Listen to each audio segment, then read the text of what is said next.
اور پھر صحابہ کی شان بڑی بلند و بالا، حضرت علی مرتضیٰ شیر خدا رضی اللہ تعالیٰ عنہ آپ فرماتے ہیں کہ جب حضرت عمر فاروق رضی اللہ تعالیٰ کا وصال ہوا، جب آپ کا وصال ہوا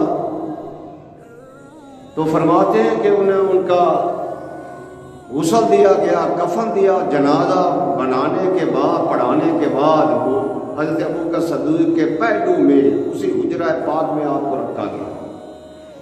جب رکھا گیا تو فرماتے ہیں باقی لوگ سب چلے گئے دفنانے کے بعد، میں وہیں ایک جگہ پر رک گیا۔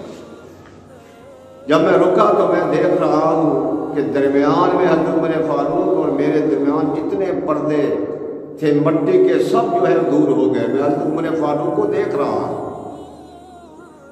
تو فرماتے ہیں کہ منکر نکیر ڈراؤنی شکلوں میں آئے، حضرت عمر فاروق رضی اللہ تعالیٰ عنہ سے سوال کیے، آپ نے جواب دیے، جواب دینے کے بعد وہ جانے لگے، آپ نے فرمایا کہ نہیں اب تم جا نہیں سکتے، ٹھہرو جاؤ۔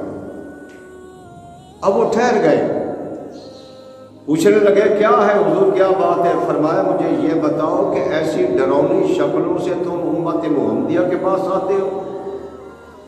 انہوں نے کہا ہاں حضور آتے ہیں۔ فرمایا کہ اس سے وعدہ کرو کہ آئندہ کبھی بھی اللہ کا نبی کا امتی فوت ہو جائے قبر میں تو ایسی ڈراؤنی شکلوں کے پاس ان کے ساتھ مت آنا، جب تم وعدہ کرو گے تو پھر تمہیں چھوڑوں گا ورنہ چھوڑنا نہیں ہے۔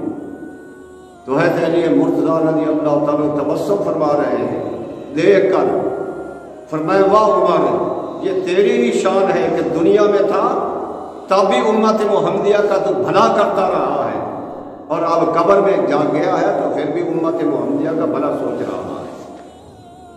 تو وہ حضرت عمر فاروق رضی اللہ حضرت علی مرتضیٰ کی نگاہ کرم دیکھی، یعنی کہ آپ سب کو قبر کے اندر دیکھ رہے ہیں۔ کیوں؟ اتقوا فراست المؤمن فإنه ينظر بنور اللہ، مومن کی نگاہ سے ڈرو کیونکہ وہ اللہ کے نور سے دیکھتا ہے۔ ہم دیکھتے ہیں دیوار کی دوسری جانب پتہ نہیں ہوتا، لیکن اللہ کا ولی جو ہوتا ہے، اللہ کا جو پیارا بندہ ہوتا ہے، وہ کئی دیواریں چھوڑ کر دور دراز کی بات بھی وہ دیکھ سکتا ہے۔